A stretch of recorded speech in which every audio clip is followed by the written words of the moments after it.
Welcome back to Mr. Midnight. Tonight we're heading to Alaska's smallest and most remote towns with 7 most disturbing true Alaskan small-town horror stories. These scary stories come from real people, school bus drivers, fishermen, nurses, and construction workers who saw things in these tiny villages that they'll never forget. Each story is from Alaska's forgotten places, where help can be hours or even days away, where the cold can kill you, and where terrible secrets hide behind closed doors. These stories come from official reports, witness statements, and personal accounts that show what really happens in America's most isolated communities. If you're new here, make sure to subscribe to Mr. Midnight for daily true horror stories about real people facing real terror. Hit that notification bell so you never miss our next frightening tale. Now let's visit Alaska's loneliest towns, where everybody knows everybody, but nobody will believe what you saw, and where the closest help might be too far away to save you.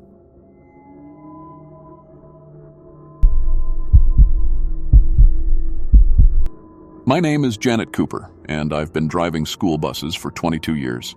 I started in Anchorage right after my divorce, needed steady work with good benefits. Got my commercial license, passed all the background checks, learned every safety rule in the book. I've driven through blizzards, dealt with rowdy teenagers, even had a kid have a seizure on my bus once. I thought I'd seen everything that could happen on a school route. But what happened in March 2020 in Wainwright, Alaska changed everything I thought I knew about protecting children. This tiny village of 550 people sits on the Arctic Ocean, so remote that supplies only come in by plane or barge. I took the job because they were desperate for a driver, and the pay was double what I made in Anchorage. The isolation didn't bother me. I needed a fresh start anyway. What I found in Wainwright wasn't just isolation. It was a place where evil could hide behind family traditions and community silence, where being an outsider trying to help could get you killed. Wainwright sits on the edge of nowhere, surrounded by frozen tundra that stretches to the horizon. The school serves about 60 kids from kindergarten through high school. My route covered 12 miles, picking up Inupiat children from scattered houses and bringing them to the single school building in the center of town. The job seemed simple enough. My bus was a 2018 Thomas-built diesel engine designed for Arctic conditions, block heater plugged in every night to keep the engine from freezing solid. Radio system connected me to the school dispatch and the village police officer. GPS tracker so they always knew where I was. Emergency kit with flares, blankets, and 3 days of food in case I got stranded. The route took about 45 minutes each way. I'd start at the Akinga house on the north end, work my way through the scattered homes, then circle back to drop everyone at school. Most mornings it was 30 below, so the kids bundled up in parkas and mukluks, barely visible under all the layers. Sarah Akinga was always my first pickup. 8 years old, missing her 2 front teeth, with the biggest smile you'd ever see. She lived with her father, uncle, and grandparents in a small house that needed paint and new windows. Every morning at 7:15, she'd be waiting by the road with her backpack, breath making clouds in the cold air. The village operated on relationships that went back generations. Everyone was related to everyone else somehow. The school principal, Robert Akinga, was Sarah's uncle. The village police officer, Thomas Akinga Sr., was her grandfather.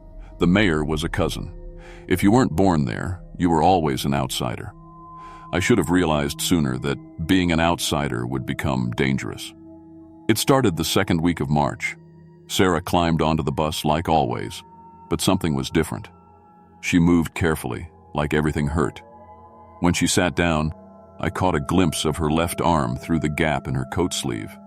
Dark purple bruises, finger-shaped marks. "Sarah, honey, what happened to your arm?" I asked, keeping my voice gentle. She pulled her sleeve down quick. I fell on the ice. But I'd seen enough accidents in 22 years to know the difference between a fall and finger marks. Those bruises were from someone grabbing her hard enough to leave marks for days. The next morning, she had a black eye, fresh one, purple and swollen. This time she said she walked into a door. "In the dark," she added. Like that would make it more believable. I called the school when I got back from the route. Talked to Principal Akinga directly. "I'm concerned about Sarah," I told him. "She's got some injuries that don't look accidental." There was a long pause. Janet, these kids play rough. It's different up here than down south. They're tough. Mr. Akinga, I know what abuse looks like. Someone is hurting that little girl. I'll look into it, he said, but his tone told me he wouldn't. That afternoon, I stopped by the village police station. It was just one room attached to the community center, with Officer Thomas Akinga Sr. sitting behind a metal desk. I need to report suspected child abuse, I said. He looked up from his paperwork. Sarah's grandfather had the same dark eyes, but his were cold as the Arctic Ocean. What's this about? Your granddaughter Sarah has bruises and a black eye. Someone's hurting her. He leaned back in his chair. That's family business, Janet. You've been here, 2 weeks? You don't understand how things work. I understand that an 8-year-old shouldn't have finger marks on her arms. Kids get bruises, always have. My advice is to mind your own business and drive your bus. But I couldn't mind my own business. Not when I saw Sarah flinch every time another kid bumped into her. Not when she started falling asleep on the bus because she was afraid to sleep at home. Not when she whispered, "Please don't tell," when I asked if she was okay. I started documenting everything. Photos of Sarah's injuries when she'd let me see them. Written notes about what she said when she said it. I had a small digital camera in my emergency kit, and I used it to take pictures whenever Sarah showed up with new bruises. The bruises got worse. Handprints on her shoulders, split lip, burn mark on her hand that she said came from touching the stove wrong. Every injury had an excuse that made no sense. I called the Alaska Department of Family Services in Anchorage. Took 3 tries to get through on the satellite phone from the school. I need to report child abuse in Wainwright, I told the social worker. Have you reported it to local authorities? The local police officer is the child's grandfather. The school principal is her uncle. They won't do anything. The social worker, a woman named Lisa, took down and all the information. Said they'd send someone out within 2 weeks. But 2 weeks was too long. Sarah was getting worse every day. She stopped talking except to answer direct questions. Started wearing long sleeves even inside the warm school building. The other kids began avoiding her, like whatever was happening was contagious. I tried talking to other parents, but they'd change the subject or walk away. The few who would talk said the same thing, not our business, and you don't understand. The village felt different too. People who'd been friendly started giving me cold looks. The grocery store clerk stopped making small talk. Even the school custodian avoided eye contact. My bus radio started having problems. Static during important calls. Sometimes it would pick up conversations that seemed to be about me. Voices I recognized, but couldn't quite place. She's causing trouble. Outsider doesn't know her place. Something needs to be done. When I asked about the radio problems, the school maintenance guy just shrugged. Arctic conditions mess with everything. You'll get used to it. But it wasn't the cold. It was fear. The whole village was afraid of something, and I was starting to understand what. The Akinga family had power here. Real power. The kind that could make problems disappear and keep secrets buried under the permafrost. And I was becoming a problem. The state social worker finally came on a Tuesday. Lisa flew in on the morning mail plane, a small woman in a government parka with a briefcase full of forms. I met her at the airstrip and took her straight to the school.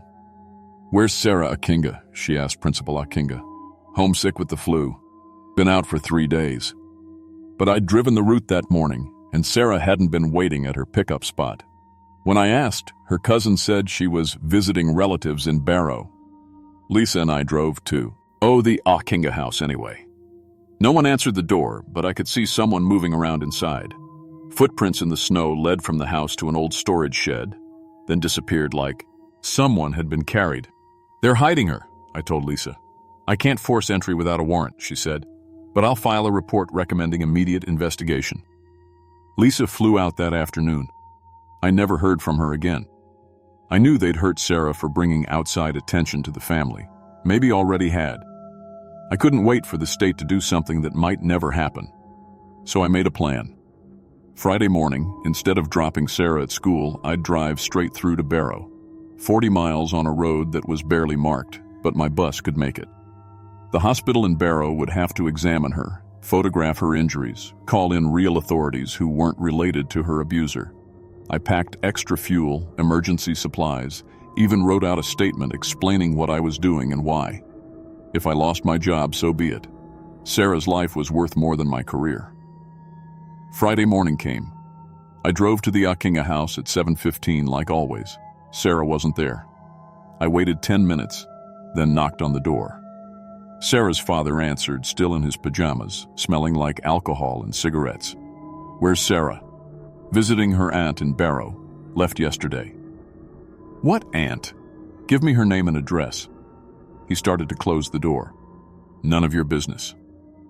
I drove straight to the school and called every relative in Barrow I could find through directory assistants. None of them had seen Sarah. Most had never heard of any planned visit. Sarah had been gone for 3 days, and no one was looking for her except me. That afternoon, I started searching. Drove through every street in the village, checked every building. Most places were locked up tight, but there were old structures on the edge of town that hadn't been used in years. I found her clothes in an abandoned warehouse near the old DUW line station. Sarah's pink parka, torn and bloody. Her small mukluks, one still ties. Ed. One missing its laces. The clothes were cold, frozen to the wooden floor like they'd been there for days. But no Sarah. I took the clothes straight to Officer Akinga. "I found these in the old warehouse. Sarah's been murdered." He looked at the bloody parka without expression. "Looks like animal predation. Polar bear, maybe. Happens sometimes when kids wander off." "She didn't wander off. Someone killed her and hid the body." "You're making serious accusations without evidence, Janet. Could be seen as defamation of character." "Then investigate. Search the village. Do your job." He stood up, all 6 feet of him. "My job is keeping the peace. Right now you're disturbing that peace. I suggest you go home and think about whether you want to keep working here." I didn't go home. I went back to the Akinga house and knocked until Sarah's father answered. "I found her clothes. I know what you did." 3 men came out behind him. Sarah's uncle, her older cousin, and someone I didn't recognize. They formed a semicircle around me in the doorway. "Crazy white woman," Sarah's father said, "making up stories about good families." "Where's her body?" "There is no body," the uncle said. "Sarah's safe with relatives. Your wild accusations are hurting innocent people. Then bring her back. Let me see her." "You're not seeing anybody," the cousin said. "You're leaving town tonight or something bad might happen to you." They meant it. I could see it in their eyes. The same cold look Officer Akinga had given me. The same look that said outsiders who caused trouble didn't last long in Wainwright. But I couldn't leave. Not without finding Sarah. I barricaded myself in the school that night. Used the satellite phone to call the Alaska State Troopers in Anchorage. Told them everything. They said they'd send someone out as soon as weather permitted. Maybe 2 days. 2 days felt like forever. The men came that night. I could see their flashlights moving around the building, testing doors and windows. They didn't try to break in, just wanted me to know they were watching. I stayed awake, sitting in the principal's office with my back to the wall and the satellite phone in my hand. Every sound made me jump. Every shadow could be someone coming to silence me permanently. The state troopers arrived Sunday morning. 2 of them, Sergeant Williams and Trooper Jensen, flew in on a small plane that barely cleared the snowdrifts on the airstrip. I met them with all my evidence. Photos of Sarah's injuries, the bloody clothes, notes about everything that had happened. They listened without interrupting, asked good questions, treated me like a reliable witness instead of a crazy outsider. They found Sarah's body that afternoon, buried in the permafrost behind her house, wrapped in a tarp like garbage. The autopsy would show she'd died from blunt force trauma to the head. Multiple injuries over several weeks. She'd been dead for 4 days. Sarah's father confessed when they showed him the evidence, said she wouldn't stop crying and needed to learn respect. Her uncle admitted to helping hide the body and threatening me to keep quiet. Both men got life sentences. The village police officer lost his job for failing to investigate. The principal was fired for covering up reports of abuse. I left Wainwright the day after they found Sarah's body. Couldn't stay in a place where a little girl's murder was considered family business, and reporting it made you the enemy. I still drive school buses, but I never took another job in a remote village. Work in Fairbanks now, where there are multiple law enforcement agencies and social workers who aren't related to the families they investigate. I think about Sarah every day. Wonder if I could have saved her if I'd acted faster, pushed harder, broken more rules. The state investigation found that other children in the village had been abused for years, all covered up by the same network of relatives in positions of power. Sometimes I get letters from people in Wainwright. Most are thank you notes from parents whose children are safer now because someone finally spoke up. A few are threats from people who think I destroyed their community. But the letter that matters most came from Sarah's teacher. She wrote that the school now has mandatory reporting protocols that can't be ignored by family connections, that outside social workers visit every month, that children have someone safe to talk to when they're being hurt at home. Sarah didn't die for nothing. Her death changed everything in Wainwright, made it impossible for families to hide abuse behind tradition and silence. I learned something important in that frozen village at the edge of the world. Evil doesn't need supernatural powers to destroy innocent lives. It just needs good people to look the other way and trust the wrong authorities. If you work with children in any capacity, don't ever ignore the signs. Don't let family connections or community pressure stop you from protecting a child who can't protect themselves, because sometimes you're the only thing standing between a little girl and the monsters who are supposed to love her, and sometimes that has to be enough.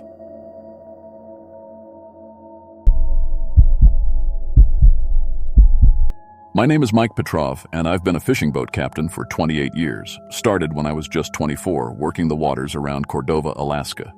I've seen storms that could flip a house, ice that cuts through steel like butter, and waves tall as buildings. Lost friends to this ocean, saved others when their luck ran out. But what happened in September 2019 changed everything I thought I knew about trust and survival. Sometimes the deadliest thing on your boat isn't the storm outside. The Arctic Dawn was my pride. 60-foot steel hull, twin diesel engines, and fish holds that could carry 10,000 pounds of salmon. She'd been my boat for 12 years, and I knew every bolt, every wire, every sound she made.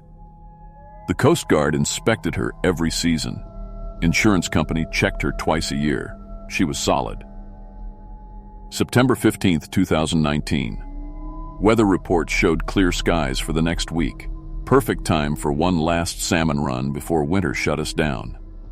I picked my usual crew, guys I'd worked with for years. Danny Walsh, 29, been my deckhand for 3 seasons. Smart kid, good with the nets, never complained about the long hours. Pete Morrison, 34, strongest man I ever worked with. Could haul a full net by himself if needed. Tony Castellano, 41, been fishing these waters longer than anyone. If Tony said fish were running, you could bet your house on it.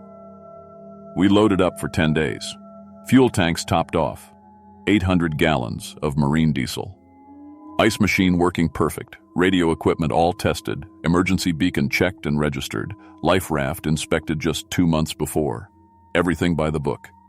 Danny seemed nervous that morning. Kept checking his phone, looking over his shoulder. When I asked what was wrong, he said he owed some guy's money back in town. Gambling debts. I told him this trip would pay good, salmon pre. Sizz were up, and I knew where they were schooling. He just nodded and went back to loading gear. We left Cordova Harbor at 5 a.m. Smooth water, light wind from the southwest. Perfect conditions. The guys were in good spirits, talking about their plans for the money. Pete wanted to buy his wife a new truck. Tony was saving for his daughter's college. Danny didn't say much about his plans. First 2 days went perfect. We found the salmon exactly where I expected. Big kings, some over 30 pounds. The holds were filling fast. Everyone was working hard, sharing jokes, looking forward to a profitable trip. Even Danny seemed to relax once we got out on the water. Then day 3 happened. September 18th, around 2 p.m. We were 40 miles southwest of Cordova when the engine started making a weird noise. Not the usual diesel rumble, but something wrong. A grinding sound like metal on metal. I throttled back and called Pete to check the engine room. He came back up white as a sheet. "Mike, you need to see this." I followed him down. The engine compartment reeked of diesel fuel. Fuel lines were spraying everywhere, but this wasn't normal wear. The lines looked like someone had poured acid on them. Metal was eaten away. Rubber hoses cracked and split. 40 years on the water, and I'd never seen damage like this. This didn't just happen, Pete said. Someone did this. That's when the storm hit. Weather can change fast in Alaska, but this was something else. 1 minute we had calm seas. Next minute, 30-foot waves were slamming the boat. Wind went from 10 knots to 60 in less than an hour. No warning on the radio, no signs on the horizon, just instant chaos. The engines died completely. We were dead in the water, taking waves over the bow. Emergency power kept the bilge pumps running, but barely. I tried the radio to call the Coast Guard. Static. Lightning had fried our main antenna during the first wave of the storm. That's when Danny broke down and told us the truth. "I did it," he said, crying. "I put acid on the fuel lines. I owe $40,000 to some very bad people in Anchorage. They said if I didn't pay by October 1st, they'd kill me. The boat's insured for $500,000. I figured we'd sink, everyone would get rescued, and I'd get enough insurance money to pay them off." Pete grabbed Danny by the shirt. "You crazy idiot! You're going to kill us all!" Tony was checking the damage below. "Pumps can't keep up," he yelled. "We're taking on water faster than we can pump it out." I stared at Danny. 3 years I'd trusted this kid. Brought him into my crew like family. Fed him, paid him good wages, taught him everything I knew about fishing. And he was willing to kill us all for gambling money. "The Coast Guard will find us," Danny said. "They always do. Emergency beacon's working." I checked the beacon. Dead. Battery compartment was full of the same acid that ate the fuel lines. Danny had planned this whole thing. Sabotage the boat, disable the emergency equipment, let us sink, then play the survivor when help came. But something had gone wrong with his plan. The storm wasn't supposed to happen. We were supposed to sink in calm water, easy rescue. Instead, we were 40 miles from shore in 60-knot winds and 30-foot seas. "They'll never find us in this storm," Pete said.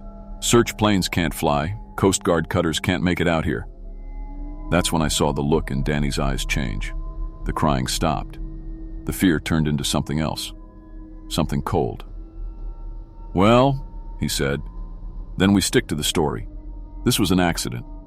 Engine failure during a storm. No one's fault." Tony came up from below, blood on his hands from where he'd cut himself on sharp metal. "Danny, you need to help us fix this. We got maybe 6 hours before she goes down." Danny pulled a knife from his belt, 8-inch filleting blade, sharp enough to cut through bone. No one's fixing anything, and no one's telling anyone what really happened here. That's when I understood. Danny wasn't just trying to scam insurance money. He was planning to kill us all. Dead men can't tell stories about sabotage. "Danny, put the knife down," I said. "We can work this out." He laughed. "Work it out? You think those guys in Anchorage care about working things out? I'm dead if I don't pay them. So either we all stick to the accident story, or some of us don't make it home to tell any story at all." The boat lurched hard to starboard. We were listing bad now, water pouring in faster than our pumps could handle. Maybe 2 hours before she went under. Tony tried to reason with him. "Danny, think about this. We've been friends for years. I taught you how to mend nets, how to read the fish finder. We can figure out another way to get you the money." "Too late for that," Danny said. He was backing toward the life raft, keeping the knife pointed at us. "Way too late." Pete made his move. 40 years of hauling nets made him strong and fast. He lunged at Danny, trying to grab the knife.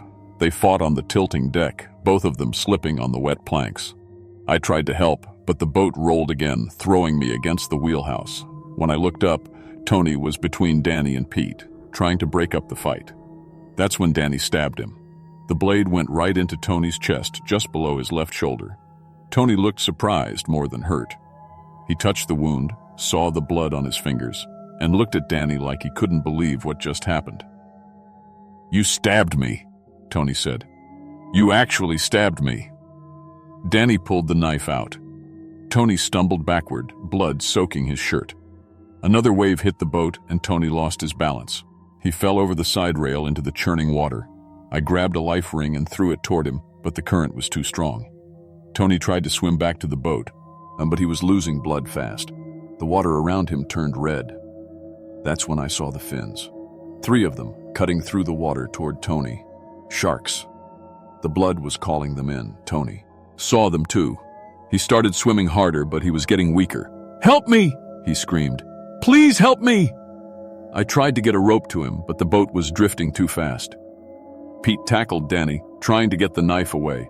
They rolled across the deck, fighting for control. Tony's screaming stopped. The water churned red and white, then went quiet. The fins disappeared. Tony was gone. "You murdered him," Pete said, pinning Danny to the deck. "You murdered Tony." Danny was still holding the knife. He was going to tell. They'd all tell. Now it's just you two. I helped Pete tie Danny up with dock line. We used every knot we knew, binding his hands behind his back, tying his feet together. He kept saying we were making a mistake, that we should just stick to his story about the accident. But the boat was sinking fast now. Water was almost to the deck level. The life raft was our only chance, but it was only designed for 3 people. 4 if you didn't mind being really uncomfortable. With Tony dead, there were 3 of us left. The raft would be crowded but manageable. Pete looked at Danny, then at me. "We should leave him," he said. "He killed Tony. He tried to kill us all. Let him go down with the boat." Part of me wanted to agree. Danny had destroyed everything. My boat, my livelihood, my trust in people. He'd murdered a good man and tried to murder the rest of us. The ocean would be his judge and jury. But I couldn't do it. 28 years as a captain, and I'd never left anyone behind. Not even someone who tried to kill me. "We take him," I said. "We're not murderers like him." Pete shook his head but helped me drag Danny to the life raft. We launched it just as the Arctic Dawn's bow went under. She slipped beneath the waves with barely a sound, taking 12 years of my life with her. The 3 of us crowded into a raft meant for 2. Danny was tied up. Peas. T and I took turns paddling and bailing water. The storm raged for another 6 hours. Waves tossed us around like a toy, but the raft held together. When dawn came, the storm was gone. Calm seas, clear sky. Perfect weather for a rescue. We fired our flares and activated the emergency beacon from the raft's survival kit. 18 hours after the Arctic Dawn sank, we heard the helicopter. Coast Guard Jayhawk out of Kodiak. They hauled us up one by one. Danny first, still tied up, then Pete, then me. The Coast Guard investigators found Tony's body 3 days later. Shark bites, but also the stab wound. Danny's knife was still on the ocean floor with my boat, but the medical examiner could tell what kind of blade made the wound. Danny tried to stick to his story about the accident, but Pete and I told the truth. The investigators found evidence of the acid on some metal pieces that washed ashore. Danny's phone records showed calls to known criminals in Anchorage. His bank records showed the gambling debts. He was convicted of murder in the 1st degree and criminal sabotage, life in prison without parole. The prosecutor called me a hero for saving the man who tried to kill me. I don't feel like a hero. I feel like an old fool who trusted the wrong person. I sold my fishing license after that. Couldn't afford another boat, and insurance companies don't like captains whose crew members commit sabotage. I work at the harbor now, maintaining other people's boats. Steady pay, no excitement. Home every night. Sometimes people ask me if I miss being out on the water. I tell them I miss the fish, I miss the independence, I miss the good crews I worked with over the years. But I don't miss wondering if the person standing next to me is planning to kill me for money. The ocean's dangerous enough without bringing human evil aboard with you. These days, I stick to shallow water and people I've known for decades. Trust, once broken, doesn't heal like bone. It stays broken forever. If you ever find yourself working with someone who seems desperate, someone who owes money to dangerous people, be careful. Desperation makes people do things they never thought they could do. And sometimes the biggest storm isn't the one outside your boat. It's the one standing right next to you.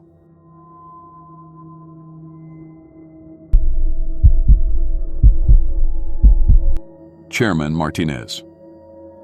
State your name and credentials for the record. Ms. Tompkins. My name is Rebecca Marie Tompkins. I'm a registered nurse, license number RN-AK8847. I've been practicing for 7 years. I got my nursing degree from University of Alaska Anchorage in 2014. After graduation, I worked at Providence, Alaska Medical Center in Anchorage for 3 years.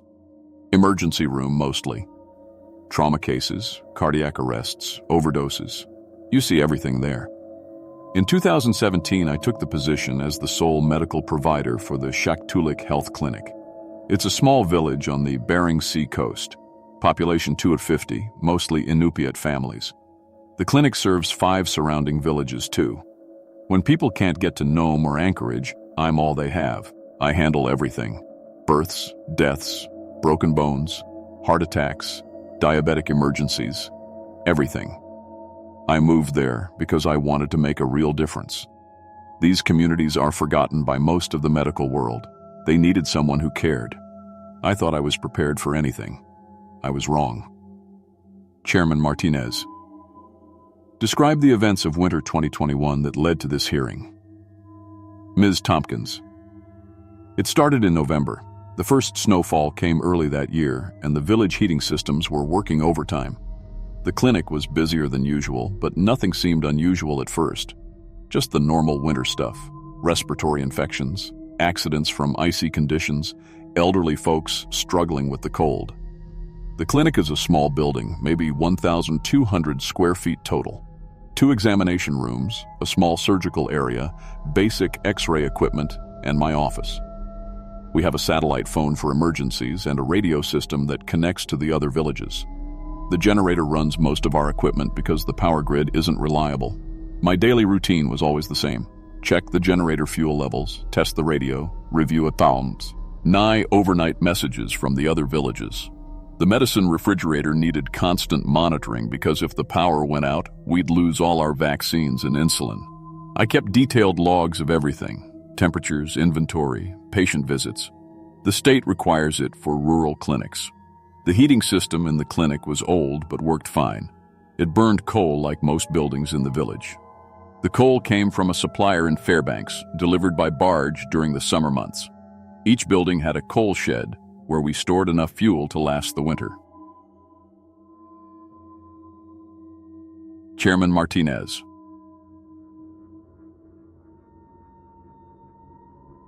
When did you first notice the unusual respiratory cases? Ms. Tompkins. December 1st, 2021.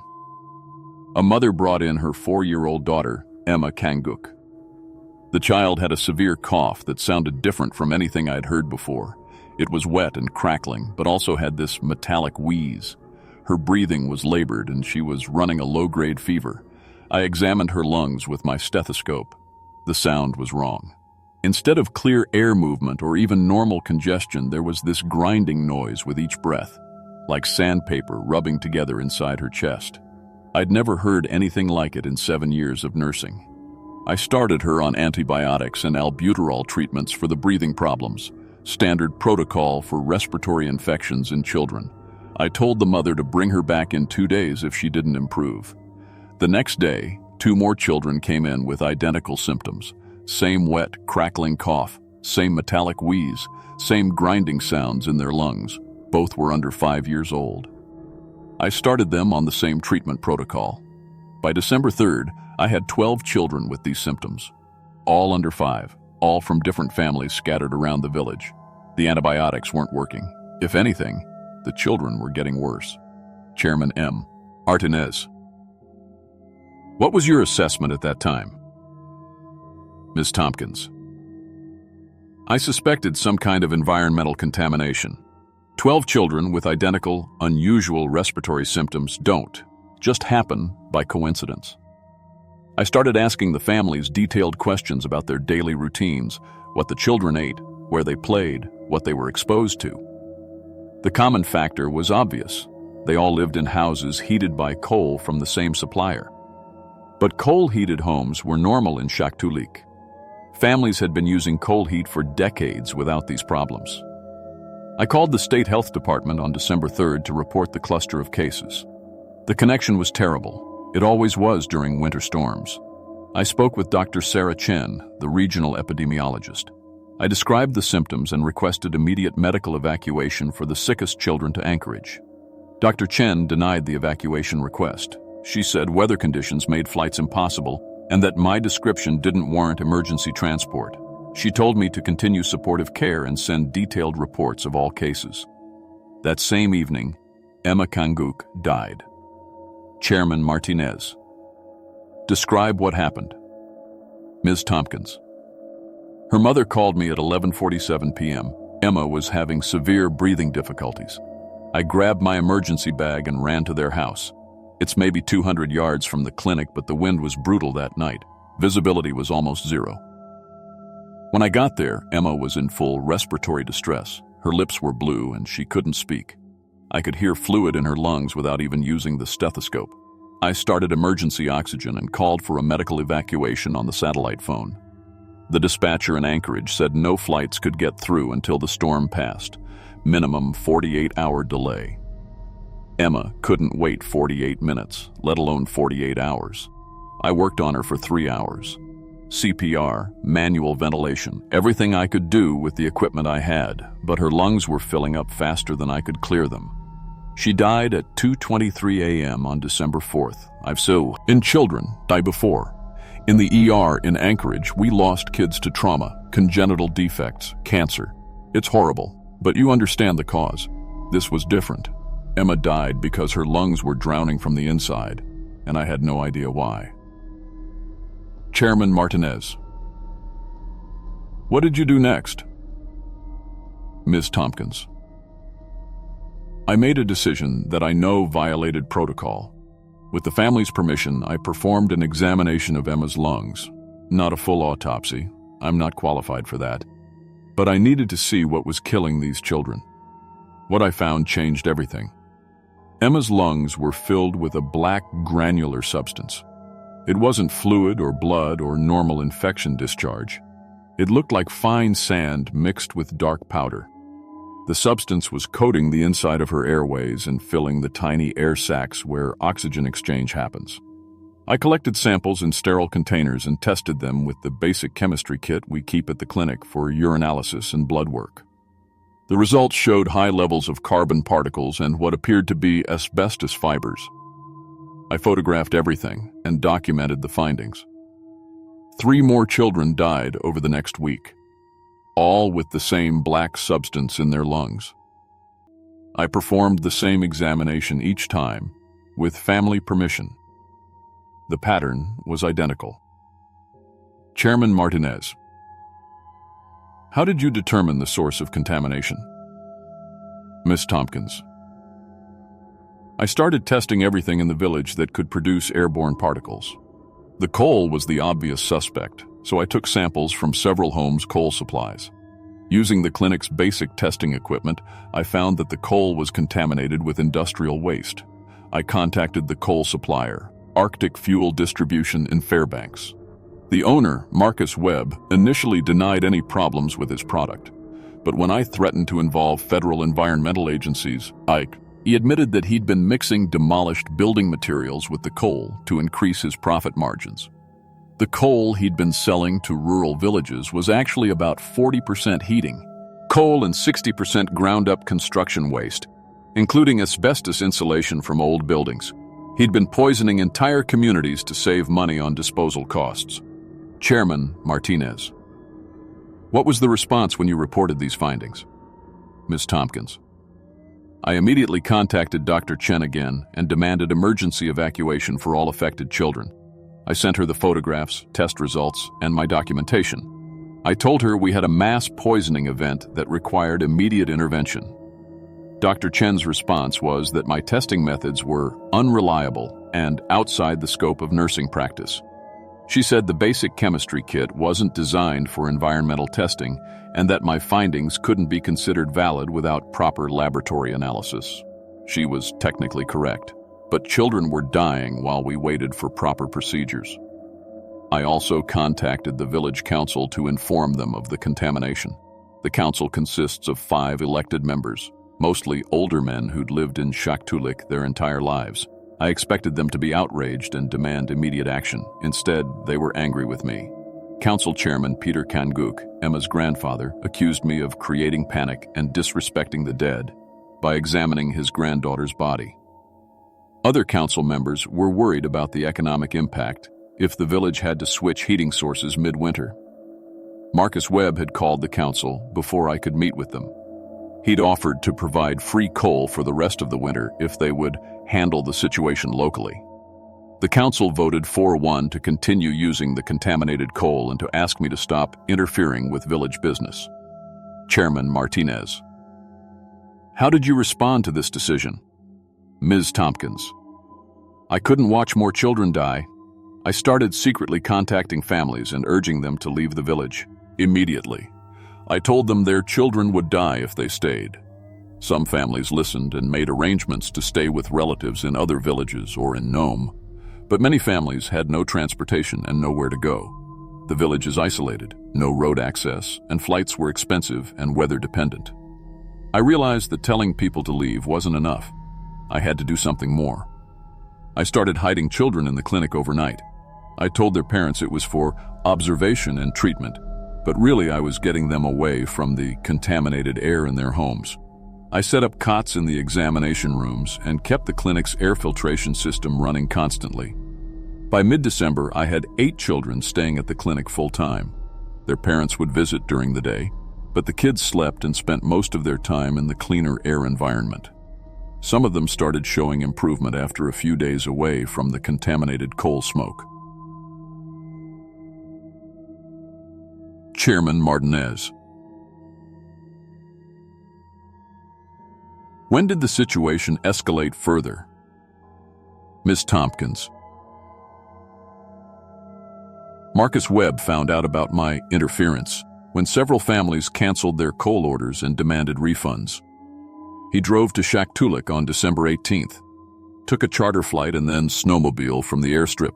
He went straight to the village council and offered them a deal: free coal for 2 years if they would file a formal complaint against me with the state medical board. He claimed I was practicing medicine beyond my scope and creating mass hysteria. The council agreed. Peter Kanguk was still furious about the examination I'd performed on Emma. He felt I'd violated cultural traditions around death and dishonored his family. The economic pressure was also real. The village couldn't afford alternative heating sources on short notice. On December 20th, I received a call from the state medical board informing me that I was under investigation for professional misconduct. Dr. Richard Morrison, the board chairman, told me to cease all activities outside my defined scope of practice and to cooperate with the investigation. The irony was incredible. Children were dying from preventable poisoning, and I was being investigated for trying to save them. Chairman Martinez: What was the final outcome? Ms. Tompkins: 9 children died total. 23 others suffered permanent lung damage that will affect them for the rest of their lives. The youngest victim was 2 years old. The oldest was 6. The state health department eventually sent a proper investigation team in January 2022, after the weather cleared. They confirmed everything I'd documented. The coal was contaminated with asbestos and other toxic materials. Marcus Webb was knowingly selling industrial waste as heating fuel, but by then, it was too late for those children. Marcus Webb was never prosecuted. The state attorney general's office said there wasn't enough evidence to prove criminal intent, even though he'd admitted to mixing construction waste with the coal. Arctic Fuel Distribution paid a $50,000 fine to the Environmental Protection Agency and continued operating. I was found guilty of exceeding the scope of nursing practice and performing unauthorized medical procedures. My license was revoked in March 2022. The board ruled that I should have followed proper channels and waited for official investigation, regardless of the immediate danger to the children. Chairman Martinez: Do you have any final statement for this hearing? Ms. Tompkins: I did what any nurse should do when children are dying. I tried to save them. The system failed those children, the health department, the village council, the legal system, and now this medical board. I would make the same choices again. Every nurse takes an oath to do no harm and to advocate for their patients. That's exactly what I did. If following proper procedures means watching children die when you know how to save them, the procedures are wrong. Those families in Shaktoolik trusted me to protect their children. I failed 9 of them because I followed the rules for too long. I won't make that mistake again. I'm appealing this decision, and I'll continue fighting until every one of those children gets justice. Chairman Martinez. This hearing is adjourned. The board will issue its final ruling within 30 days. Rebecca Tompkins' appeal was denied in August 2022. She currently works as a health advocate for rural indigenous communities operating outside the formal medical system. The Shaktoolik clinic remains closed due to staffing shortages. Marcus Webb's company continues to supply fuel to rural Alaska villages.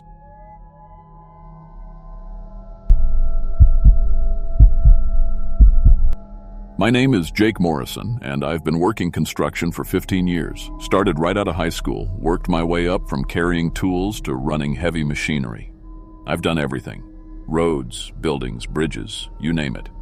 I've worked in freezing cold, blazing heat, and conditions that would make most people quit on the spot. But what happened in March of this year, 20 feet under the streets of Ketchikan, Alaska, changed everything I thought I knew about what lives beneath our feet. I've seen some weird stuff on job sites before. Old bones, weird artifacts, sometimes things that don't belong where you find them. But this was different. This was something that should have stayed buried. The job seemed simple enough when we got the contract. The city of Ketchikan hired our company, Morrison Construction, yeah, same last name but no relation to the owner, to expand the underground utility tunnels beneath the historic downtown district. The old sewer system couldn't handle the growing population, especially during tourist season when the cruise ships came in. Our crew was small, just 6 guys total. Me, Tommy Valdez, who'd been my partner for 8 years, Rick Santos, our foreman, and 3 newer guys, Mike, Dave, and a kid named Chris, who was barely 21. We had all the right equipment, a Caterpillar 320 excavator, pneumatic drills, laser levels, the works.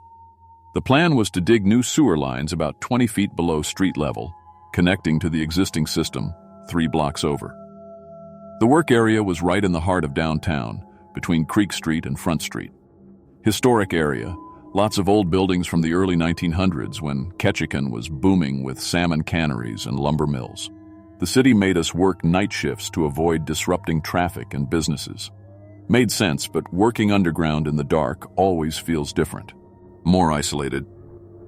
We started on a Monday night in March. Temperature was about 35 degrees above ground, but once you get down in the tunnels, it stays pretty constant, cold and damp. The smell hit you first. That musty earth smell mixed with old concrete and something else I couldn't quite place. Something that reminded me of my grandfather's root cellar back in Montana. The first 2 days went smooth. We'd dig, haul out debris, set up supports, move forward. Standard procedure. The soil was mostly clay and gravel, easy to work with. Rick kept us on schedule, and we were making good time. The city inspector came by Tuesday night, signed off on our progress, said we should be done within 2 weeks. Then Wednesday night happened. We were about 18 feet down, maybe 50 feet in from the street entrance. I was operating the excavator, scooping out another load of dirt and rocks when the bucket hit something hard. Not rock. I know the sound rock makes. Not a pipe either. We had all the utility maps. This was something else. "Hold up, Jake," Rick called out. He climbed down into the hole with his flashlight. "What'd you hit?" I backed the excavator up and killed the engine. The sudden silence felt weird after hours of machinery noise. That's when I first heard it. A sound like wind moving through empty spaces coming from somewhere below us. Rick was running his hands over what we'd uncovered. "Jesus Christ," he said, which got all of us moving. Rick never swore unless something was seriously wrong. I grabbed my flashlight and dropped down into the excavation. What I saw made no sense at all. We'd uncovered the top of what looked like a stone wall, But not modern stone. This stuff was huge blocks, fitted together so perfectly you couldn't slide a knife blade between them. Each block was maybe 3 feet wide, 2 feet high, made of some kind of dark gray. A stone I'd never seen before, and carved into every single block were symbols. Not letters or words, but symbols. Curved lines and angular shapes that seemed to twist and turn when you looked at them. They were carved deep, like whoever made them wanted them to last forever. Tommy ran his fingers over one of the symbols and jerked his hand back. "That stone's cold," he said. "Like, really cold. Colder than it should be down here." Rick was already on his radio, calling the office. Standard procedure when you find something historical. You stop work and call it in. But his radio just made static. No signal 20 feet underground wasn't unusual, but his face looked worried. "All right," Rick said. "We follow protocol, we dig around it, see how big this thing is, then decide how to proceed. City's probably going to want archaeologists to look at it, which means delays, which means we're probably going to lose money on this job." Nobody was happy about that, but we'd all dealt with historical finds before. Usually turned out to be old building foundations or forgotten basements. We started digging carefully around the stone structure, exposing more of the wall. But the symbols kept bothering me. I'd look away, then look back, and I'd swear they'd moved slightly. Not big movements, just little shifts, like the carved lines were settling into slightly different positions. I mentioned it to Tommy, but he just laughed. "You've been staring at them too long," he said. "Your eyes are playing tricks." Maybe he was right. But I'd been doing construction for 15 years, and I'd learned to trust my eyes. Something about those symbols wasn't natural. We worked until 6 in the morning, exposing about 20 feet of the stone wall. It was perfectly straight, running east to west, and it was old, really old. The stones on top had been damaged by years of construction above, but the lower blocks were perfect. Whatever civilization built this knew what they were doing. Thursday night, we came back to continue the excavation.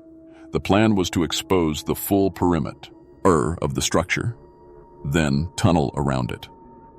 The city had already sent word that work could continue as long as we didn't damage the stones. But something had changed overnight.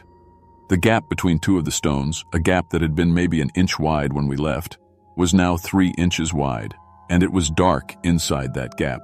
Not just dark, black, like looking into the deepest cave you could imagine. "Did we hit that with the excavator yesterday?" Rick asked, examining the gap.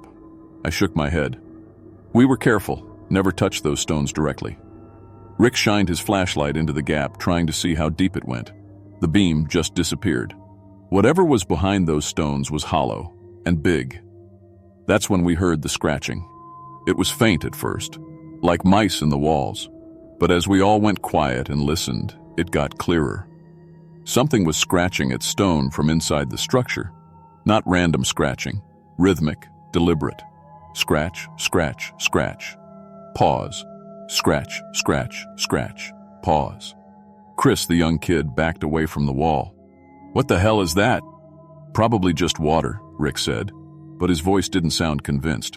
"Old drainage system settling or something." But I knew the sound of water, and this wasn't water. This sounded like claws, long claws, scraping against stone.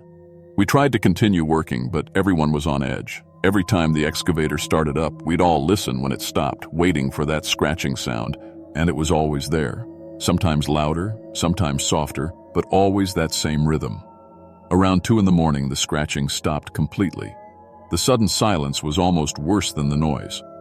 That's when Tommy called me over to look at something. He'd been cleaning dirt off one section of the wall, and what he'd found made my blood run cold.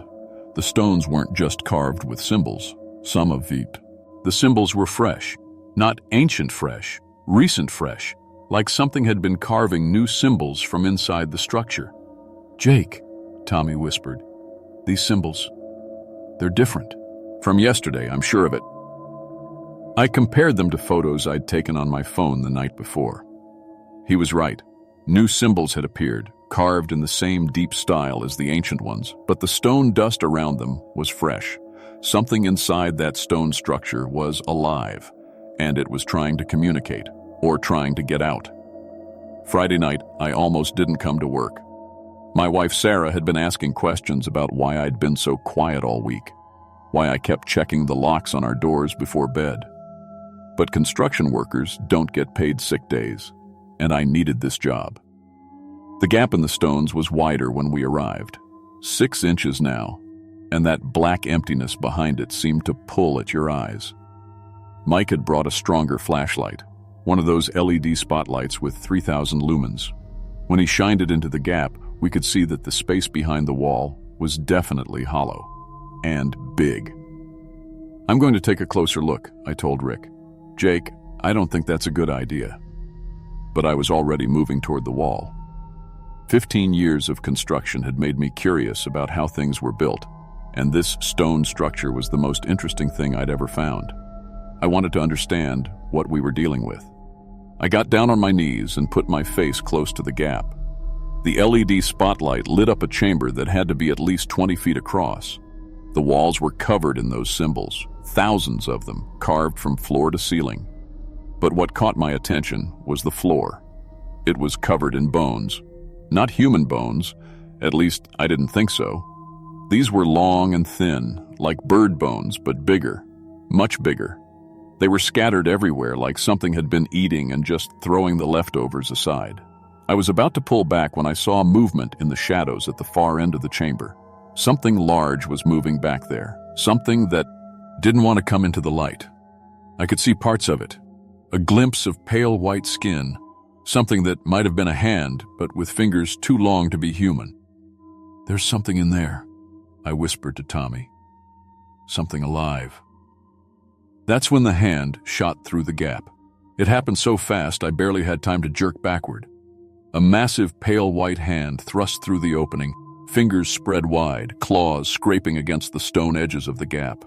The fingers were at least 8 inches long, ending in black claws that looked sharp enough to cut through steel. The hand swept back and forth, trying to grab whatever was outside the chamber, trying to grab me. I scrambled backward so fast I tripped over my own feet. The hand kept reaching, clawing at the air where I'd been a second before. Up close, I could see that the skin wasn't just pale. It was translucent. I could see dark veins running underneath and the muscles moving as those impossible fingers flexed and grasped. Then, just as suddenly as it had appeared, the hand withdrew back into the darkness. The entire crew was staring at the gap in complete silence. Even Rick looked shaken. "We're done," Rick said finally. "Everyone pack up. We're getting out of here." "What about the job?" Dave asked. "Screw the job. I'm not losing anybody to whatever that thing is." We threw our tools into the truck and climbed out of that tunnel faster than I'd ever moved on a job site. Rick tried his radio again once we got to street level, but all he got was static. His cell phone showed no signal either, even though we were in the middle of downtown Ketchikan. "I'll call the office from the hotel," Rick said. "We're reporting this to the city, to the state, to whoever will listen.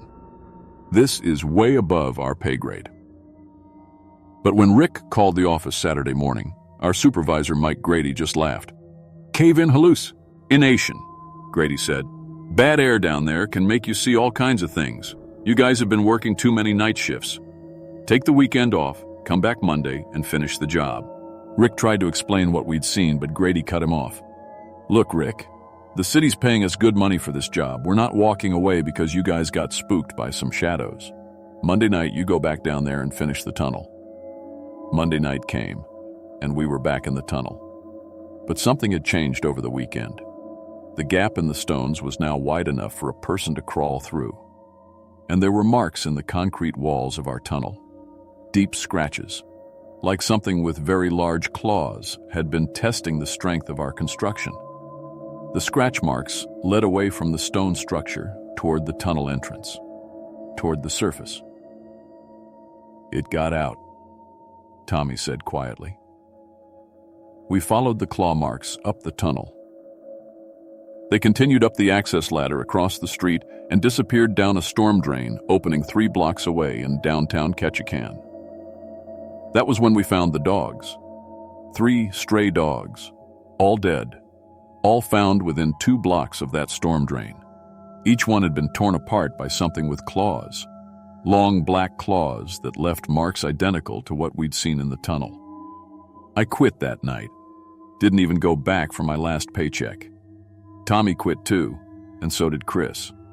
Rick tried to convince us to stay, said we were overreacting, but I'd seen enough. The city finished the tunnel project with a different construction company. According to the newspaper, they sealed up the stone structure with concrete and continued the sewer line around it. The official report said they'd found historical artifacts of unknown origin, but nothing dangerous. But I know what's really down there, and I know it's not sealed up anymore, because 3 months later, more dogs started turning up dead around Ketchikan. Same claw marks, same wounds, and sometimes, late at night, people report hearing scratching sounds coming from the storm drains down. In town, the scratching is rhythmic, deliberate.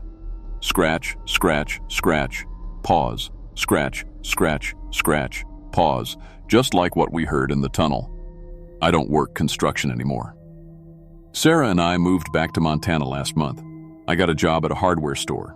Indoor work, daylight hours, no digging. But sometimes I still dream about that pale white hand reaching through the gap in the stones. And I wake up wondering what else is buried under our cities, waiting for someone to dig too deep and let it out. If you ever work construction, and you find something that doesn't belong, something old and covered in symbols you don't recognize, walk away. Don't let curiosity get the better of you like it did me. Some things are buried for a reason, and some things should stay buried forever.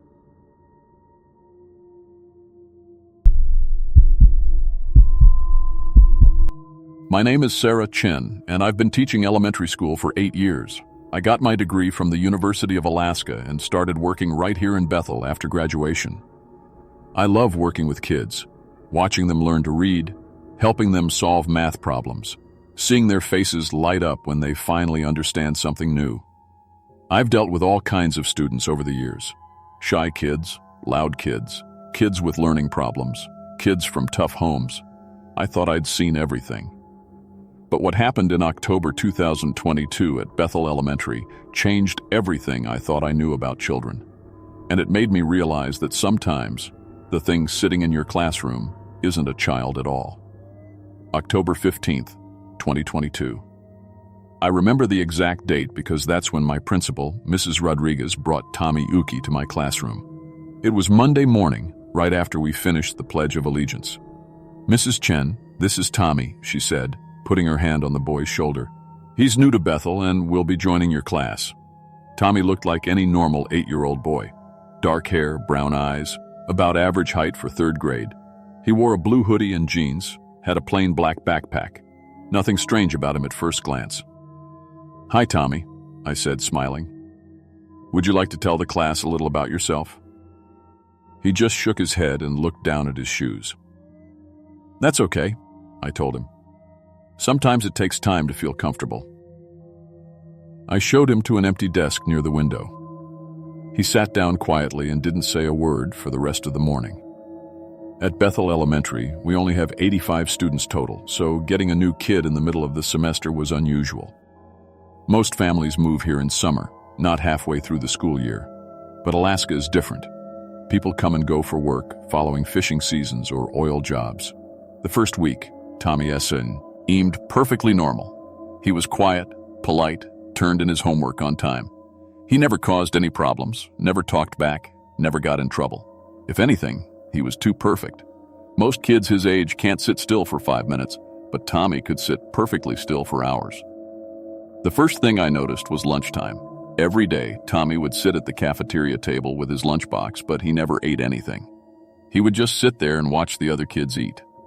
Not staring in a hungry way, but watching them like he was studying how they chewed, how they swallowed, how they talked while eating. When I asked him about it, he said he wasn't hungry. I thought maybe he was nervous being the new kid and all. But after a whole week of not eating, I started to worry. "Tommy, you need to eat lunch," I told him one day. "Growing boys need food." He looked at me with those dark eyes and said, "I don't need food like they do." That was a weird thing for a kid to say, but I figured he meant he wasn't used to school lunch yet. The second thing I noticed was how Tommy watched the other children. During reading time, math time, art class, His eyes would follow every movement. When Jenny got up to sharpen her pencil, Tommy's head would turn and track her across the room. When Marcus dropped his eraser, Tommy would watch him bend down to pick it up. It was like watching a cat watch mice. I tried calling the emergency contact number on Tommy's enrollment form. The number was disconnected. I checked with the office, and Mrs. Rodriguez said she'd gotten the paperwork from Tommy's guardian. But when I asked to see it, she couldn't find the file anywhere. "These things happen," she said. "Paperwork gets mixed up. The important thing is the boy is in school and learning." But I wanted to talk to his family. As a teacher, you develop relationships with parents. You call home when can't do well or when they're struggling. With Tommy, I had no way to reach anyone. By the second week, the other kids started acting differently around Tommy. During group work, nobody wanted to be his partner. At recess, kids would move away when he came near the swings or slide. I asked Jenny Martinez, one of my brightest students, what was wrong. "He's weird, Mrs. Chen," she whispered. "He sounds like other people sometimes." "What do you mean?" "Yesterday during math, he said something in Marcus's voice, exactly like Marcus, but it was Tommy talking." I thought she was imagining things.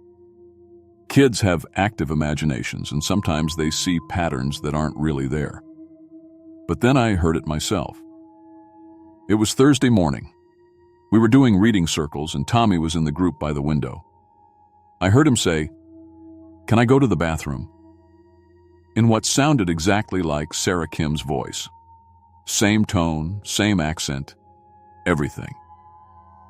But when I looked over, it was definitely Tommy who had spoken. "Tommy, did you just ask something?" I said. He looked at me with those dark eyes and said in his normal voice, "No, Mrs. Chen." But I knew what I'd heard. That afternoon, I stayed late to catch up on grading. Around 5 p.m., I was alone in my classroom when I heard voices in the hallway. It sounded like two of my students having the exact conversation they'd had during lunch about trading Pokemon cards, word for word, exactly the same. I looked out into the hall, but it was empty. All the other teachers had gone home. The janitor was downstairs. But I could still hear Marcus and Jenny talking about Charizard cards, having the same conversation from 6 hours earlier. I followed the voices down the hall. They seemed to be coming from the boys' bathroom. But when I got there, the voices stopped. The bathroom was empty. The next week, I started paying closer attention to Tommy during recess. I would watch him from my classroom window while the kids played outside. Normal kids run around, play tag, use the monkey bars, laugh with friends. Tommy would just stand in one spot and watch. He never moved unless another child came too close. Then he would turn his head to follow them. But it was the way he turned his head that bothered me. Kids move their whole body when they look at something. Tommy would just turn his head, sometimes too far, like he could turn it further than a normal person should be able to.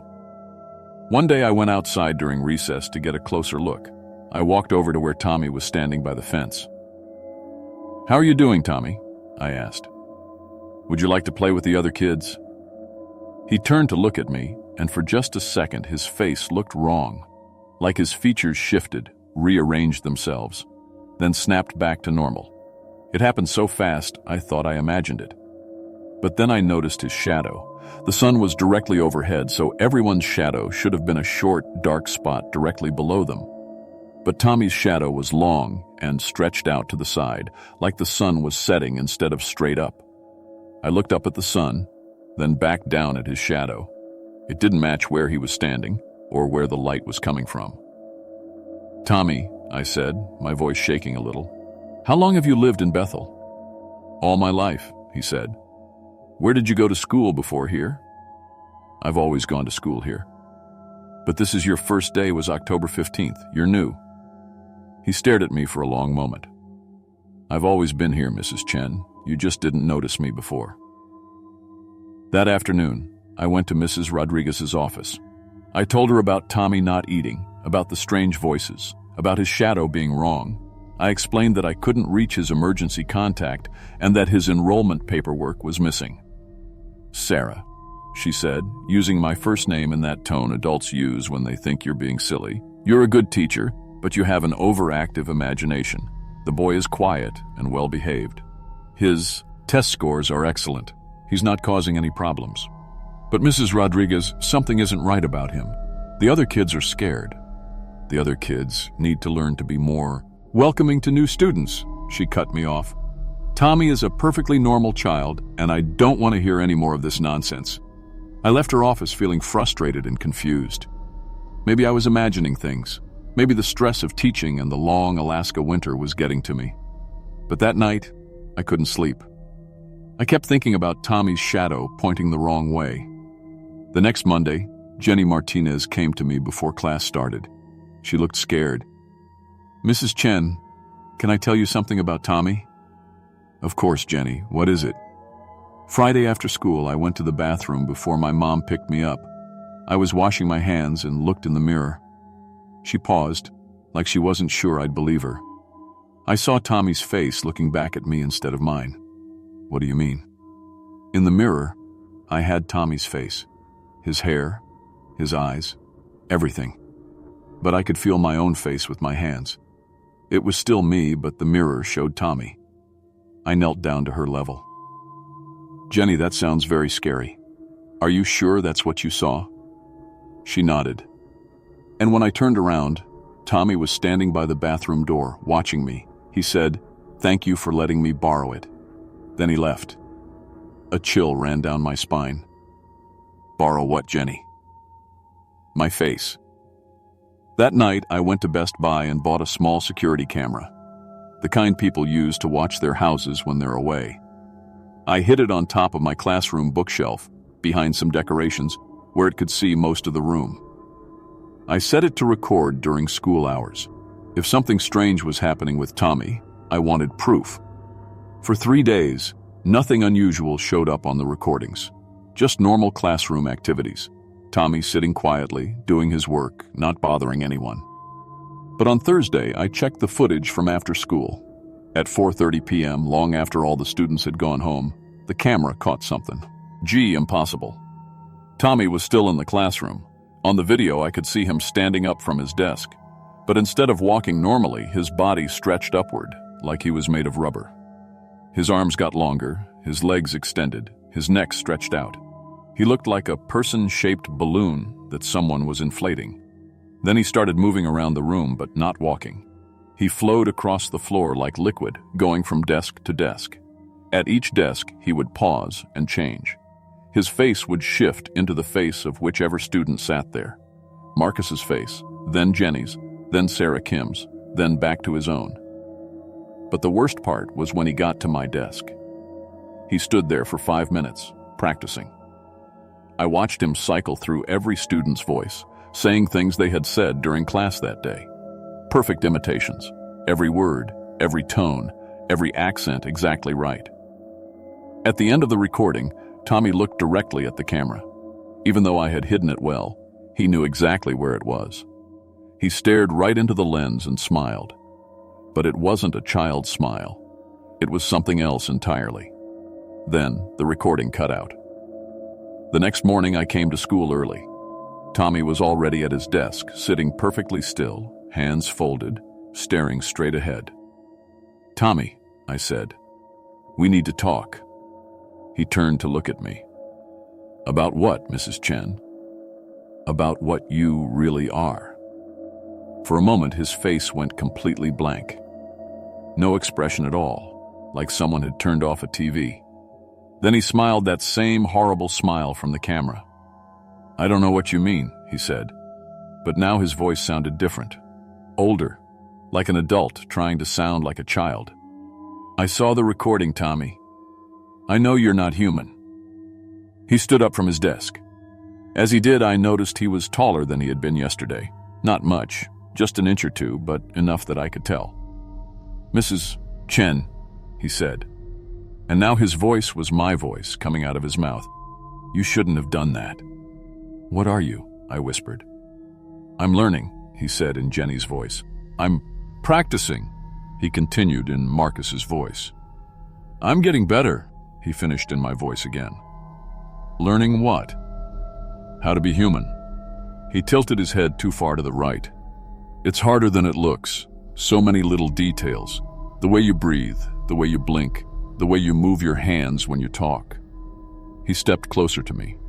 "But I'm a very good student, Mrs. Chen. Soon I'll be perfect. Soon I won't need to practice anymore. The children are excellent teachers. They show me how to walk, how to laugh, how to play. And when I've learned enough from them—" He smiled with too many teeth. "I won't need them anymore." I backed toward the door, but Tommy moved faster than any child should be able to. He was suddenly between me and the exit. "You can't leave, Mrs. Chen. You know too much now. And besides," his face started to change, features shifting like clay. "I haven't learned how to be a teacher yet." I grabbed my phone and called 911. 911, what's your emergency?" "This is Sarah Chen at Bethel Elementary. I need help immediately. There's something in my classroom that's not human." "Ma'am, can you repeat that?" Before I could answer, Tommy spoke into my phone using my exact voice. "Never mind, false alarm, everything is fine here." He had somehow projected his voice right into my phone. The dispatcher heard my voice saying everything was okay and hung up. "That's a useful skill," Tommy said in his normal voice. "I learned it from watching you talk to parents." I knew I had to get to the main office, had to get help somehow. But Tommy was blocking the door, and he was changing, getting taller, his arms getting longer, his fingers stretching out like spider legs. Then I heard something beautiful, the sound of children's voices in the hallway. The other kids were arriving for school. Tommy heard them too. Immediately, he snapped back to his normal 8-year-old appearance. "We'll continue this conversation later, Mrs. Chen," he said quietly, "when we're alone again." The first students started coming into the classroom, and Tommy sat down at his desk like nothing had happened. I made it through that day somehow. I taught my lessons, smiled at the children, pretended everything was normal. But I kept watching Tommy, and he kept watching me. At the end of the school day, I packed up my things and left immediately. I didn't stay late to grade papers or prep for the next day. I went straight home and wrote down everything that had happened. That night I called in sick. Then I called the next day and quit. Mrs. Rodriguez was confused and upset. "Sarah, you're one of our best teachers. What's wrong?" I couldn't tell her the truth. Who would believe that a shape-shifting creature had enrolled in elementary school to study how to be human? 2 weeks later, I heard that Tommy Uki had transferred to another school. No forwarding address, no explanation. He just disappeared from Bethel Elementary as suddenly as he had appeared. I moved to Anchorage and got a job at a private school there.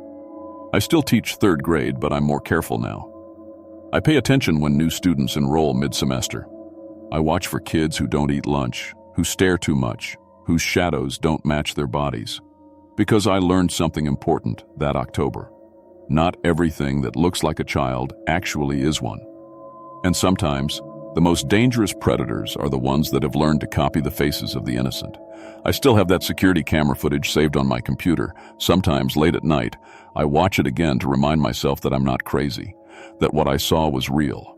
And sometimes, I wonder if Tommy ever finished learning how to be human. I wonder if he found another school, another teacher, another classroom full of children to study. I hope not, but I'm afraid that somewhere out there, he's still practicing.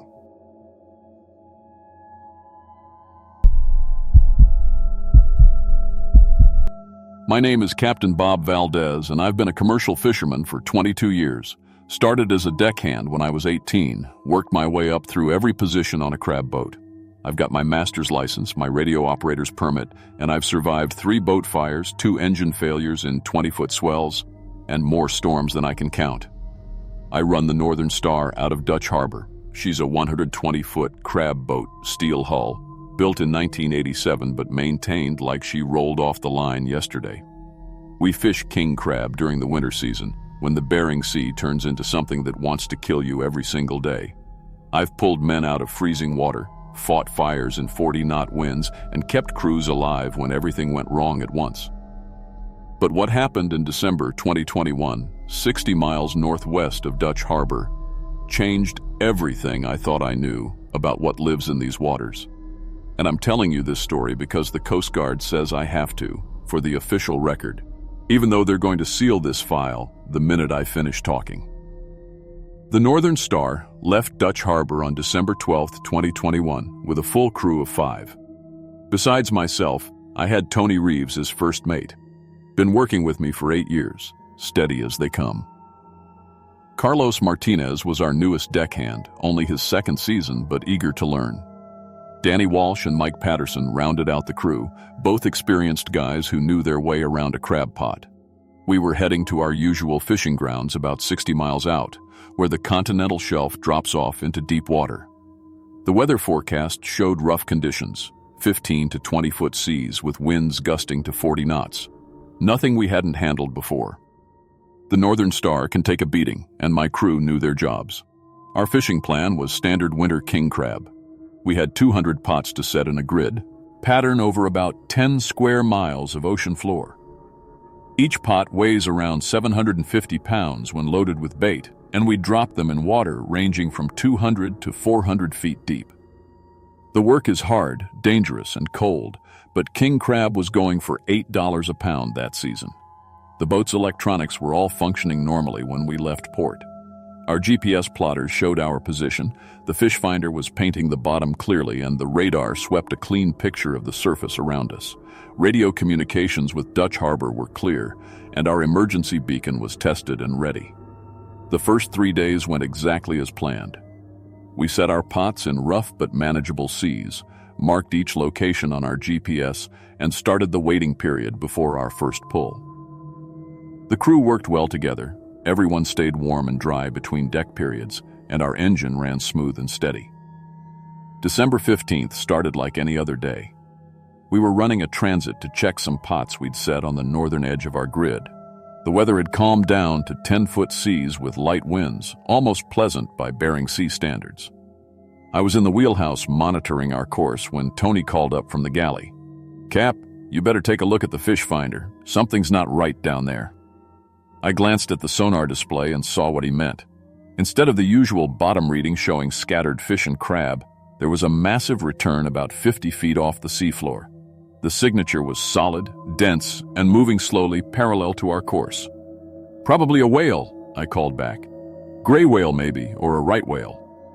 But as I watched the display, the object's movement pattern didn't match any whale I'd ever seen. Whales surface to breathe. They dive and change direction. They behave like air-breathing mammals. This thing just glided along at the same depth, maintaining the same distance from us. I called Tony up to the wheelhouse. He studied the sonar for several minutes while I maintained our course. "Cap, that thing's got to be 200 feet long. What kind of whale grows? That big?" "Blue whale can hit 100 feet, I said. "But you're right, this looks bigger." The object followed us for 3 hours. Every time I changed course, it adjusted to match. When I slowed down, it slowed down. When I sped up, it kept pace. The sonar showed it undulating through the water with a fluid, snake-like motion. "Maybe it's a submarine," Danny suggested when he came up for coffee. "Russian sub, maybe, checking out our fishing operations." But submarines don't move like that. They're rigid, mechanical. This thing flexed and curved as it swam, like it was alive. By noon, the whole crew was taking turns at the sonar display. We joked about sea monsters and giant squids, but there was an edge to the laughter. In 22 years of fishing, I'd never seen anything track a boat like that. "Whatever it is," I told the crew, "we've got work to do. Let's pull the southern string and see what we caught." We were running southwest toward our first pot when Tony shouted from the starboard rail, "Jesus Christ, Captain, get out here now." I stepped out of the wheelhouse and followed Tony's pointing finger. About 100 yards off our starboard side, the water was bulging upward like something massive was rising from below. The surface tension held for a moment, then broke. A tentacle thicker than a telephone pole erupted from the sea. It rose 20 feet into the air, covered in suckers the size of dinner plates. The skin was dark gray, almost black, with a texture like wet leather. The tentacle swayed in the air for a moment, then began reaching toward our boat. "All hands, get away from the rail," I shouted. The crew scattered from the deck as more tentacles broke the surface. I counted at least 6, each one massive and moving with deliberate intelligence.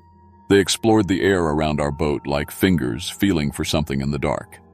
Carlos, our youngest crewmate, Ember, had frozen at the stern rail. He was staring at the tentacles with his mouth open, not moving, not responding to our shouts. One of the tentacles curved through the air and wrapped around his waist. Carlos screamed as the appendage lifted him 20 feet off the deck. The suckers along the tentacle were burning through his rain gear like acid. I could see smoke rising from where they touched his clothes. "Get the boat hook!" I yelled to Tony. Tony grabbed the 12-foot aluminum pole we used for handling lines and ran toward the stern. Carlos was thrashing in the tentacle's grip, screaming as the suckers ate through his gear and into his skin. Tony swung the boat hook like a baseball bat and slammed it into the tentacle just below where it held Carlos. The impact made a wet, meaty sound. The tentacle flinched and loosened its grip enough for Carlos to fall back onto the deck.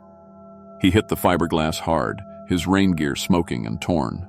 Where the suckers had touched him, his skin was burned in perfect circles, already blistering and weeping. The tentacles withdrew from around our boat, sliding back into the dark water.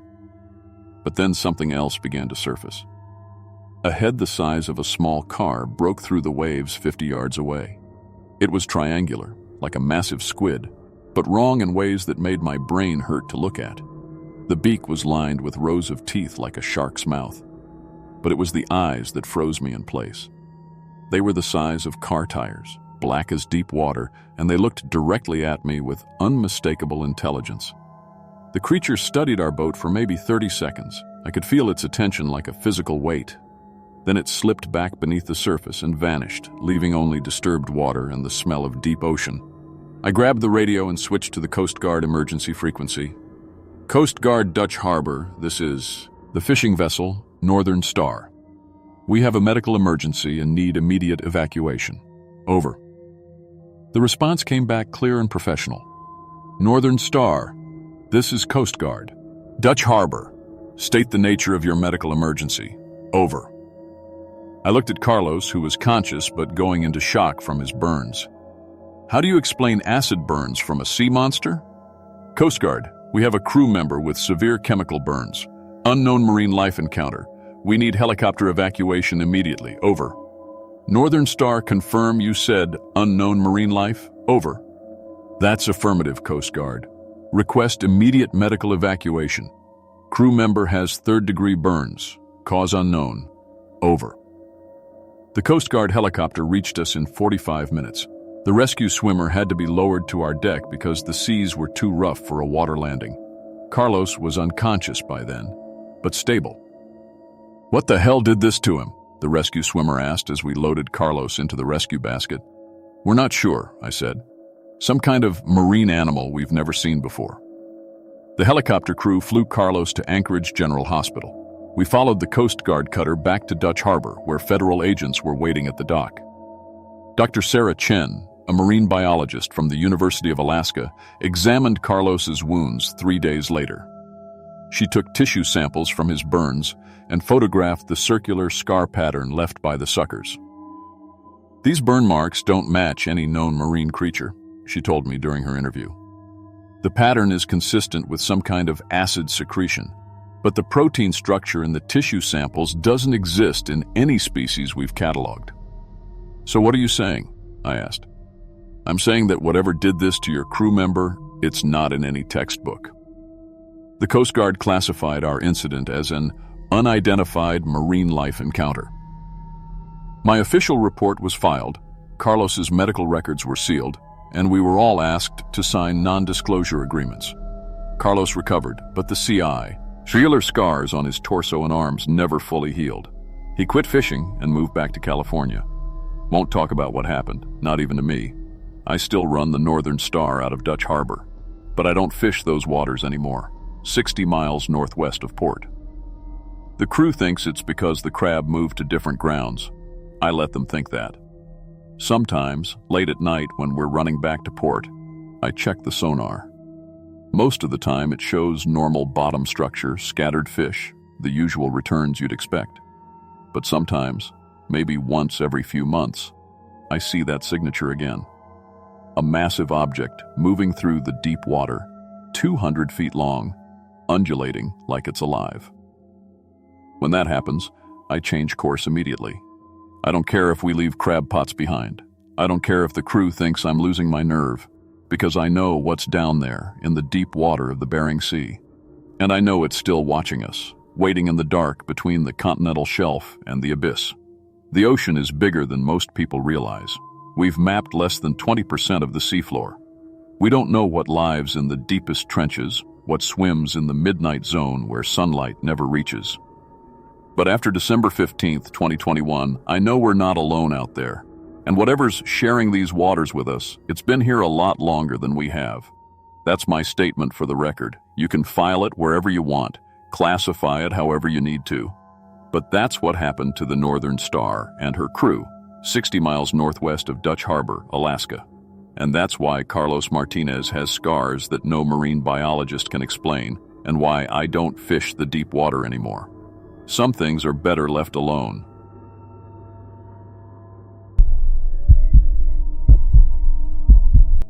My name is Marcus Thompson, and I've been working retail for 4 years now. Started when I was 18 at a grocery store back in Seattle, worked my way up to assistant manager before I decided I needed a change. When the job posting came up for a night shift clerk at Arctic Express Convenience in Nome, Alaska, the pay was too good to pass up. Double what I was making down south, plus housing allowance. Sure, it meant working alone from 10 p.m. to 6 a.m. in one of the most remote places in America, but I figured how hard could it be? I'd handled drunk customers, shoplifters, and even a robbery attempt back in Seattle. I thought I'd seen everything retail had to throw at me. Arctic Express serves the gold miners, long-haul truckers, and locals who need supplies at all hours.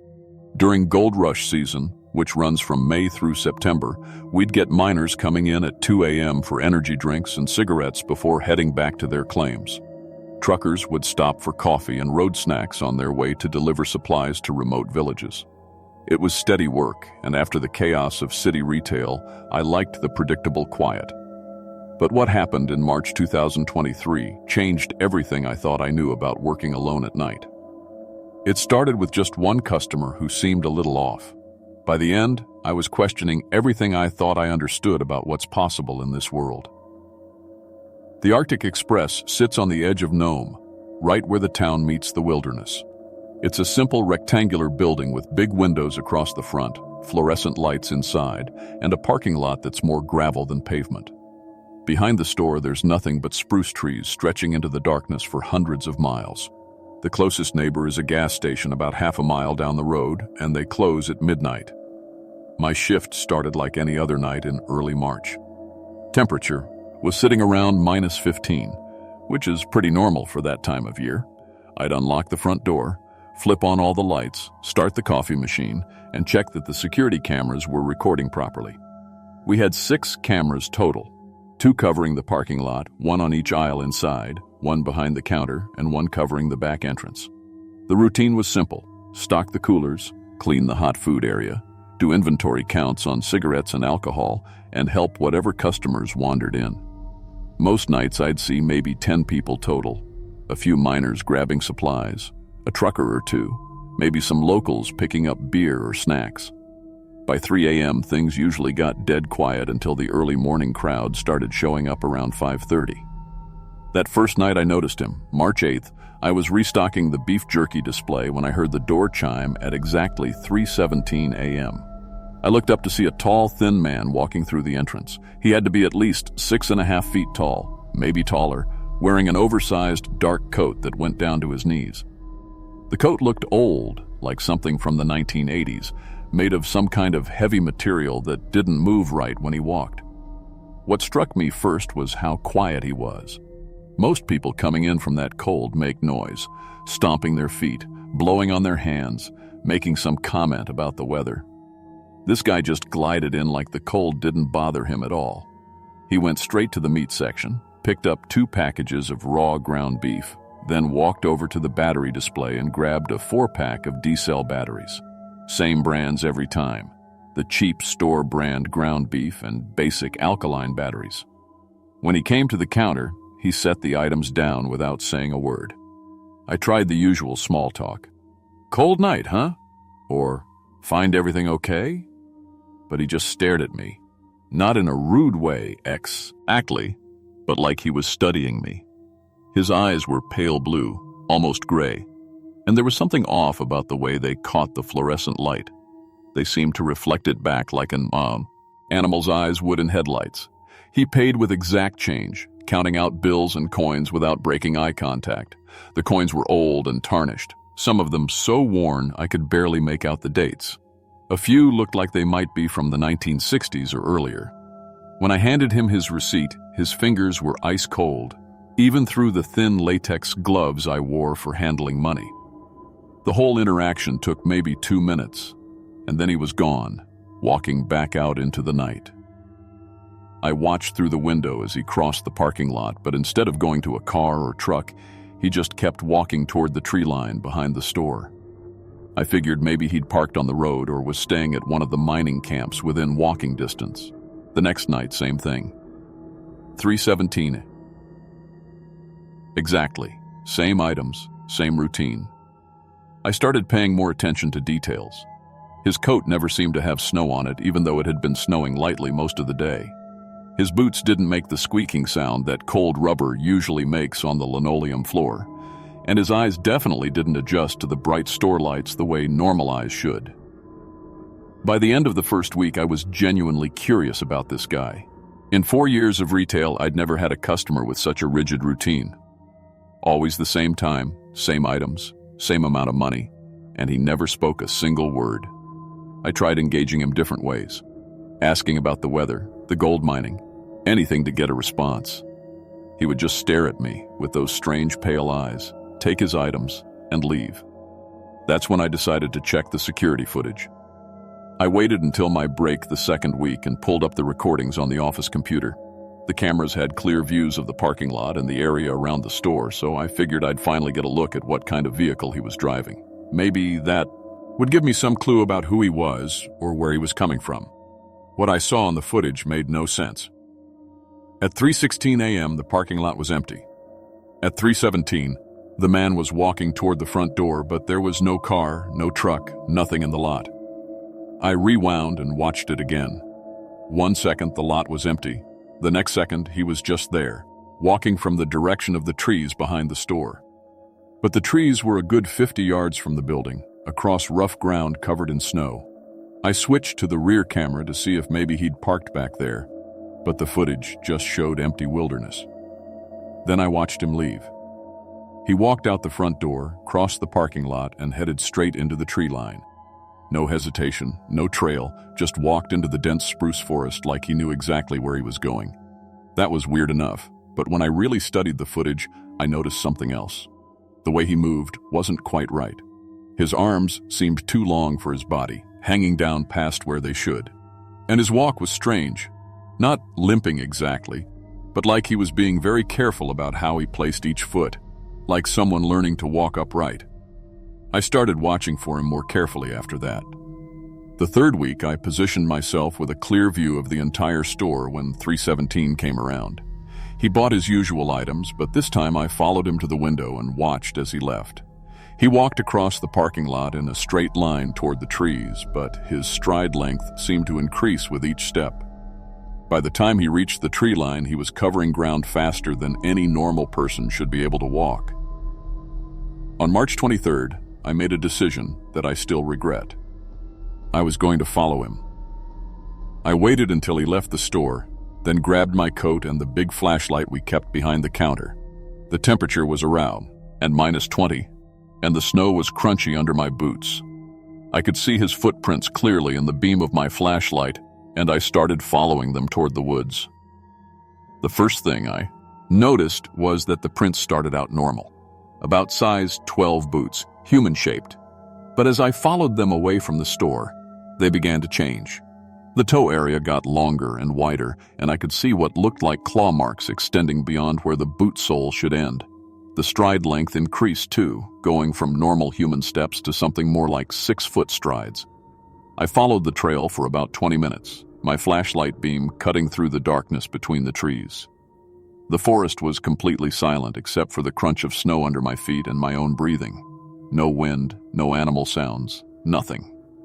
The trail led deeper into the wilderness, following what might have been an old mining road or game trail. Then I saw a light ahead. It was coming from a small building, maybe 2 miles from the store, an old mining shack, probably abandoned for decades. The walls were rough wood and the roof was partially collapsed on one side, but there was definitely light coming from inside. I crept closer, staying in the tree line until I could see through one of the windows. What I saw inside made my blood freeze. The floor was covered with items from our store. Not just a few packages, but dozens of them. Raw ground beef, batteries, energy drinks, beef jerky, cigarettes, all arranged in careful patterns across the floor. The meat packages had been opened, and some of the contents were gone, but what remained looked like it had been partially consumed raw. The batteries were connected with copper wire to some kind of device I'd never seen before. The device looked homemade, like someone had taken apart several electronic items and rebuilt them into something else. It had a screen that flickered with green light, and it was making a low humming sound that I could feel in my chest as much as hear. Wires ran from the battery packs to various components, and the whole thing pulsed with that green glow every few seconds. But what really scared me was the man himself. He was crouched in the corner of the shack, still wearing that oversized coat, but now I could see that the coat was hiding something. His proportions were wrong, arms too long, legs bent at angles that didn't look human, and he was eating the raw meat with his hands, tearing chunks off and swallowing them without chewing. When he moved, it was with that same careful, deliberate motion I'd noticed in the store, but now I could see why. He was moving like something that had learned to imitate human movement, but wasn't quite getting it right. Like a puppet being controlled by someone who'd never actually seen a person walk. I started backing away slowly, trying not to make any noise, but my boot hit a fallen branch and it cracked like a gunshot in the silent forest. The man's head snapped up, and those pale eyes locked onto the window where I was hiding. For a moment we stared at each other through the glass, and I saw something in those eyes that wasn't human intelligence. It was older, hungrier, and completely alien. I ran.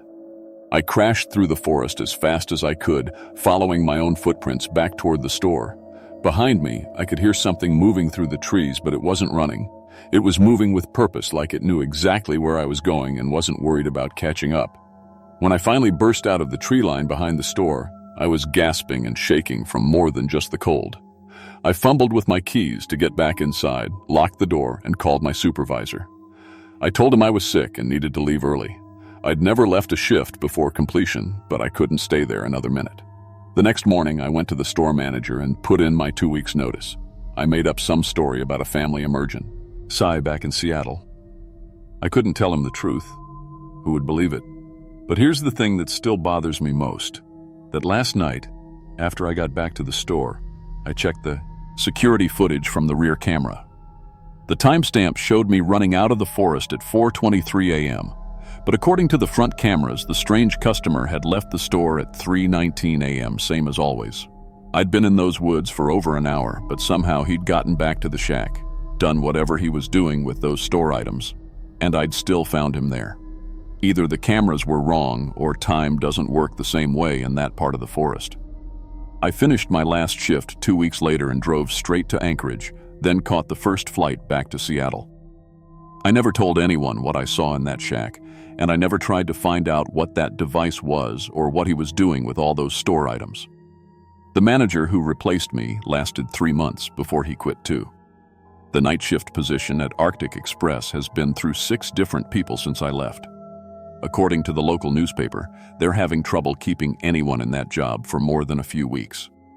I'm back in Seattle now, working at a regular grocery store again. Normal hours, normal customers, normal problems. But sometimes, when I'm working late and it gets quiet, I remember that low humming sound from the device in the shack. And I wonder if there are others like him out there, shopping at convenience stores in remote places, buying the same strange combinations of items night after night. If you're working alone at night in a place like Nome, and you start seeing the same customer at the exact same time every night, buying things that don't make sense together, my advice is simple: don't follow them home. Some questions aren't worth getting answered. And if you ever hear that low-frequency humming sound coming from the wilderness behind your store, call in sick and leave immediately. Trust me on this one. Whatever they're building out there in the darkness, you don't want to know what it's for.